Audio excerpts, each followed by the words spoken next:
3 a.m., the witching hour. The hour when most people are deepest in sleep. But not you. You're awake. Again. And there's something about this hour that feels different from any other. The darkness is heavier. The silence is louder. Your thoughts are sharper. Ibn Arabi studied this phenomenon for years. He discovered that 3 a.m. is the hour when the physical world loosens its grip, and the soul remembers what the mind has forgotten. You've tried everything. Earlier bedtimes. No screens before bed. Meditation. Herbal tea. But nothing changes. Every night, or most nights, you wake at 3 a.m., sometimes 2:47, sometimes 3:18, but always in that window. Always in that strange, suspended hour between deep night and early morning. And it's not a gentle waking. It's sudden, sharp, like something pulled you out of sleep with intention. The first few times, you blamed it on stress, or diet, or the temperature of the room. But after weeks, months of this pattern, you start to wonder if it's something else. Because there's a consistency to it that feels deliberate. And there's a feeling that comes with it. Not quite fear. Not quite peace. Something in between. A heightened awareness. Like you're more awake at 3 a.m. than you are at 3 p.m. Ibn Arabi lived in the 12th century. But his observations about time and consciousness feel startlingly modern. He wrote extensively about the hours of the night, particularly the hours between midnight and dawn. He called them the hours of unveiling, when the noise of the day has fully settled, when the distractions have dissolved, when the mind, exhausted from its daily performance, finally loosens its grip. And in that loosening, something else emerges. He said that most people live their entire lives in a kind of waking sleep, moving through routines, reacting to stimuli, never fully present, never fully awake. But at 3 a.m., when the world goes silent, the soul has a chance to surface, to remember, to speak. And if you keep waking at this hour, it's because your soul has something to say. And it can only say it when everything else is quiet. You lie there in the dark. The house is silent. The street outside is empty. Even the usual hum of electronics feels muted. And in that silence, your mind starts to move. Not in the usual way. Not the scattered, anxious thoughts of daytime. But something deeper, sharper, more focused. Thoughts you didn't know you had start rising. Questions you've been avoiding start surfacing. Truths you've been suppressing start whispering. That this is what Ibn Arabi meant by the hour of unveiling. It's not that 3 a.m. is magical. It's that 3 a.m. is empty. Empty of distraction. Empty of performance. Empty of the masks you wear all day. And in that emptiness, what's real has space to emerge. The thoughts you think at 3 a.m. are not random. They're the thoughts that have been waiting all day for permission to exist. And now, in the silence, they finally have it. But there's more to it than just mental clarity. There's a feeling, a presence. Some people describe it as heaviness. Others as a kind of electric awareness. A sense that the air itself has changed. That the boundaries between what's seen and unseen have become porous. Ibn Arabi would say this is because at 3 a.m., the physical world is at its lowest frequency. The distractions that anchor you to the material realm, sound, light, motion, all of them are at their minimum. And in that minimum, other frequencies become detectable. This is why 3 a.m. has been associated with spiritual activity across cultures for centuries. It's called the witching hour, the devil's hour, the hour of the wolf. Different names, same recognition, that something about this time is different. Not evil, not dangerous, just different, thinner, more permeable. And if you're sensitive to that thinness, if your consciousness is tuned in a certain way, you'll wake. Not because something is wrong, but because something is present, you reach for your phone. 3:03 a.m. You sigh. Put the phone down. Close your eyes. Try to fall back asleep. But you can't. Because now you're thinking. And once the thinking starts, it doesn't stop. Memories surface. People you haven't thought about in years. Conversations you had long ago. Decisions you made. Paths you didn't take. It all comes rushing back at 3 a.m. with a clarity that feels almost intrusive. Ibn Arabi said that the soul stores everything. Every experience. Every emotion. Every unresolved moment. During the day, the mind is too busy to process any of it. But at night, when the defenses are down, the soul begins its work. It sifts through what's been buried. It brings forward what needs attention. And at 3 a.m., when you're awake, but the world is asleep, you're caught in the middle of that process. Witnessing it. Feeling it. Unable to escape it. This is why 3 a.m. thoughts feel so heavy. They're not just thoughts. They're excavations. Things that have been pressed down, ignored, postponed. And now they're surfacing. Not to torment you, but to be seen, to be acknowledged, to finally be processed. Ibn Arabi called this the soul's housekeeping, the necessary clearing of what's accumulated. And it can only happen when the mind is too tired to resist. Some people wake at 3 a.m.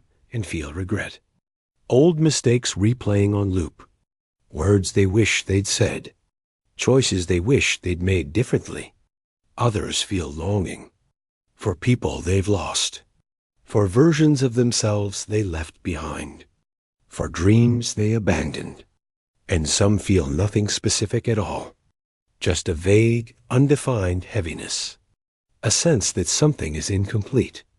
That something is calling for attention, but they can't identify what.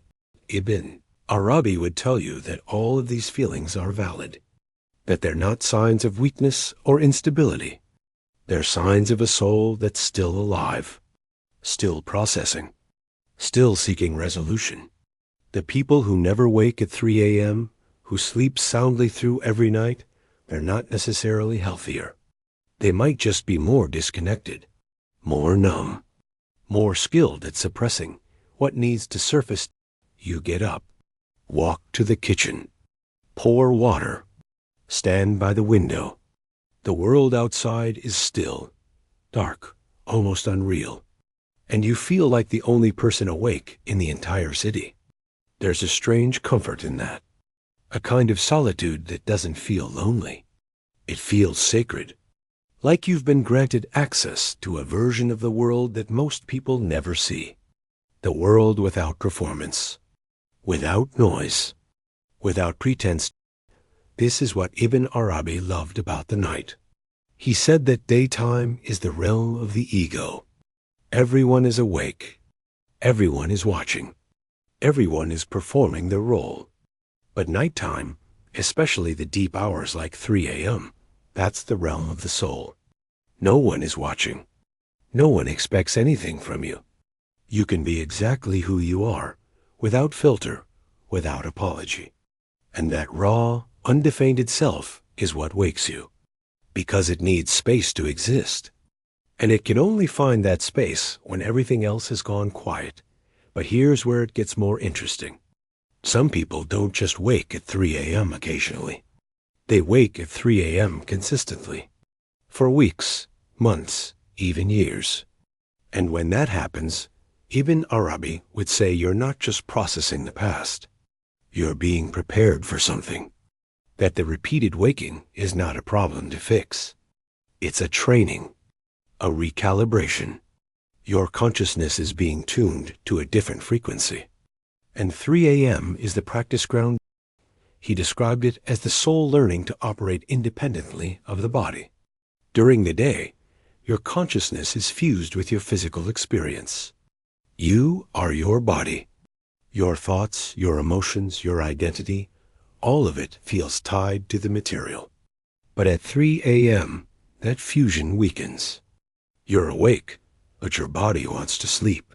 You're thinking, but your mind feels detached. You're aware, but not in the usual way. It's like existing in two states at once.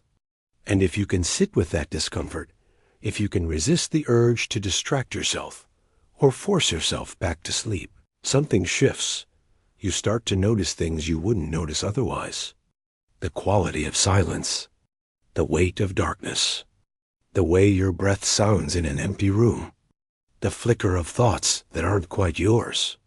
Ibn Arabi said these are the moments when the boundary between self and not self becomes blurred, when you can feel the presence of something larger, not threatening, not divine in the way religions describe, just present, a vastness, an intelligence, a knowing that exists independent of you, but somehow includes you. Most people find this unsettling. They reach for their phone, turn on the TV, do anything to fill the silence. Because silence at 3 a.m. doesn't feel empty. It feels full, full of something you can't name. And that something, whatever it is, feels like it's watching, waiting, listening.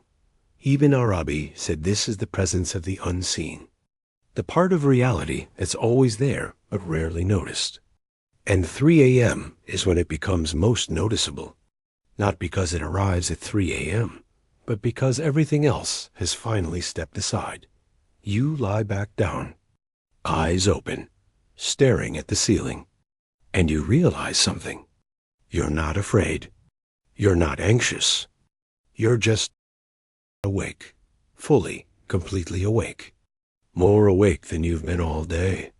And in that wakefulness, there's a clarity, a stillness, a kind of peace that doesn't come from comfort, but from presence, from being exactly where you are, exactly as you are, without trying to change it.